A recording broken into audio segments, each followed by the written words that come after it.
and perhaps she felt that she had been asking questions too much, as if she had a right to catechize.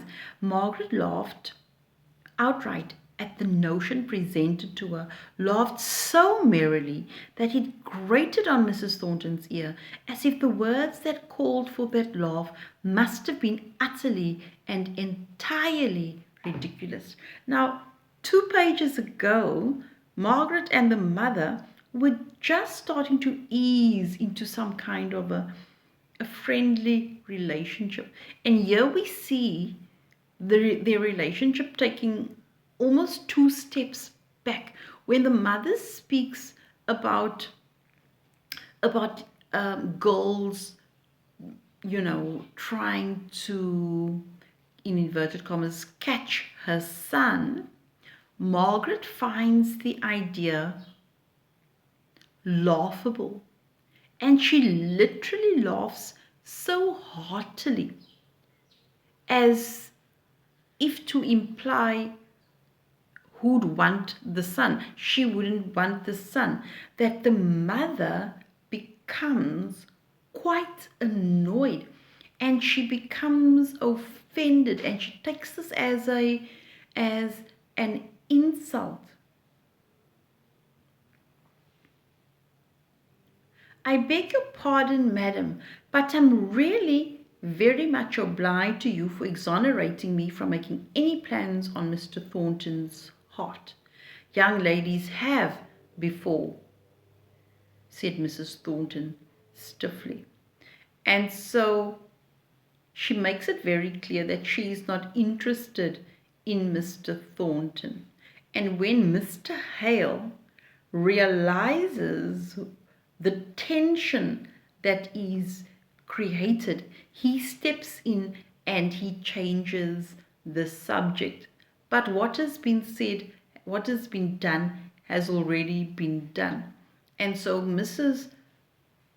Thornton, and it's actually quite funny, because Mrs. Thornton had already warned her son, Mr. Thornton, to be very careful of Margaret and not to let Margaret entrap him or try and seduce him. But now, when Margaret is showing that she's totally disinterested, Mrs. Thornton becomes quite offended. And then on page 138, Mr. Hale, he is inquiring after Mr. Thornton, and she says there is some uncomfortable work going on in the town, a threatening of a strike. "A strike?" asked Margaret. And this is, of course, foreshadowing, because not too far away, not too many chapters away, the strike is going to become a reality. And so this is again the first mention of that. And when she asks why would they strike, and this is in line 8, I think, this is the answer given by Mrs. Thornton, and I think it's quite interesting. She says, "For the mastership and ownership of other people's property," said Mrs. Thornton with a fierce snort. And so I think for our purposes, we need to realize that her view is very biased. Her view is unreasonable. Her view is simply that of the master / factory owner / the boss. And she has no sympathy for the workers. "They are wanting higher wages, I suppose?" asked Mr. Hale. "That is the face of the thing, but the truth is they want to be masters and make the masters into slaves on their own grounds. They are always trying at it." And this, we know, is not the actual case. And I think Elizabeth Gaskell does a really good job in this novel, because she juxtaposes the view of the Thorntons with Mr. Higgins and with Bessie. And so we get to see from the common laborers' perspective what their motives are when they embark on a strike. And we see that a strike is not an easy thing to enter because it's going to bring so much hardship, starvation, and possibly even death for these common laborers. On page 139, in line 6, South country people are often frightened by what our Darkshire men and women only call living and struggling. But when you've been 10 years among a people who are always owing their betters a grudge and only waiting for an opportunity to pay it off, you'll know whether you are a coward or not. Take my word for it. And Mrs. Thornton, she's so insulting,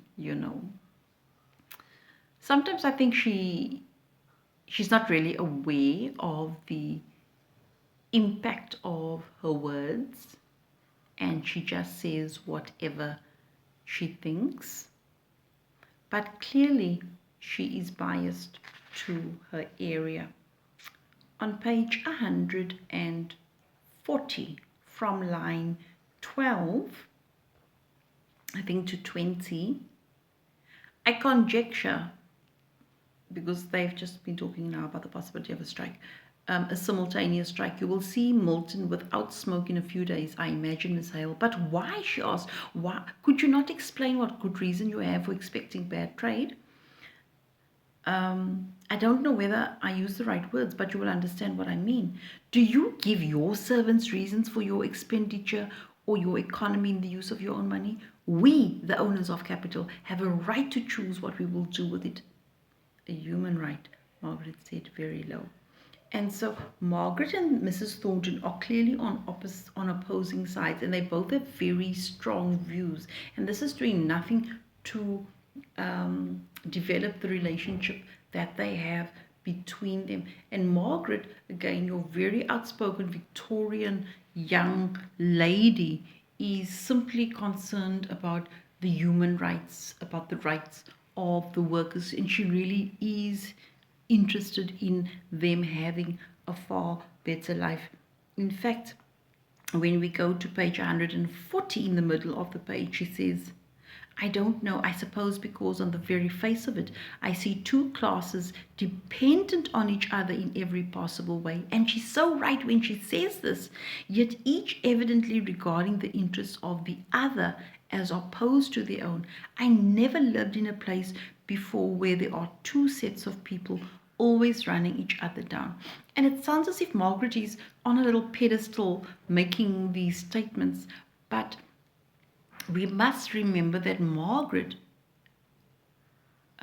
not being from the South, she is an outsider. And so she is simply expressing her views, although we can see that she has aligned herself with the common workers. Okay. On page 142, line 16, I think all the way down to 27 are of interest to us, because they are talking now about the schools. No, she said with sudden meekness, I know I do not care enough about schools, but the knowledge and the ignorance of which I was speaking did not relate to reading and writing, the teaching or information one can give to a child.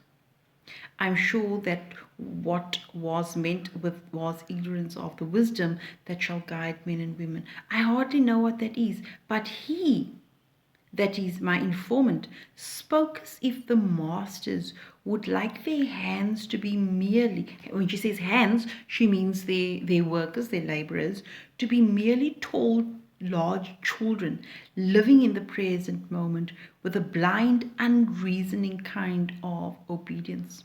So everything that Margaret is saying is directly what she has received from Mr. Higgins. Okay? In short, Miss Hale, it is very evident that your informant found a pretty ready listener to all the slander he chose to utter against the master, said Mr. Thornton in an offended tone. And when he uses the word slander, it's quite a strong word, and it means things that are not true, things that are malicious, things that are said to break down, not build up. And so the gap between Mr. Thornton now and Margaret is growing. Okay. Sure, there's quite a lot for you to be reading in chapter 15, and I think it's important that you do read to get a complete overview of the intensity of the conversation between Margaret and the Thorntons. And in fact, on page 147 in the last 3 lines, Mr. Thornton says Rosewater surgery won't do it for them. Cromwell would have made a capital mill owner, Miss Hale. I wish we had him to put down the strike for us. And that's so shocking, because Cromwell was a British military figure known for being very hard and ruthless. And on the last page of chapter 15, Cromwell is no hero of mine, she said coldly, but I am trying to reconcile your admiration of despotism. And what is a despot? A despot is a tyrant, someone who is very authoritarian, with your respect for other men's independence of character. He reddened at a tone. He's quite uncomfortable. I choose to be the unquestioned and irresponsible master of my hands during the hours that they labor for me. But those hours passed, our relation ceases, and then comes in the same respect for their independence that I myself exact. So he's basically saying, I'm only their master, I'm only their boss for a certain amount of hours, and the rest of the time they are their own men and they are free to do whatever they want. So he's contradicting what Margaret is saying, that it's like he just wants to be controlling these people all the time. He did not speak again for a minute. He was too much vexed, very angry. But he shook it off, bade Mr. and Mrs. Hale good night. Then, drawing near to Margaret, he said in a lower voice, he's trying to make amends now. I spoke hastily to you once this evening, and am afraid rather rudely. But you know I am an uncouth, rough, crude Milton manufacturer. Will you forgive me? And then, of course, she says, certainly. So he wants to part on, I think, quite a good note. And then the last sentence, but she did not put out her hand to him, and again he felt the omission and set it down to pride. And so Margaret is not doing much to give Mr. Thornton a reason to like her. I mean, he likes her, he finds her attractive, but he doesn't like her character. And she's coming across, by the time chapter 15 ends, very, very proud, and I think quite obnoxious, it's fair to say. There we're done with chapter 15.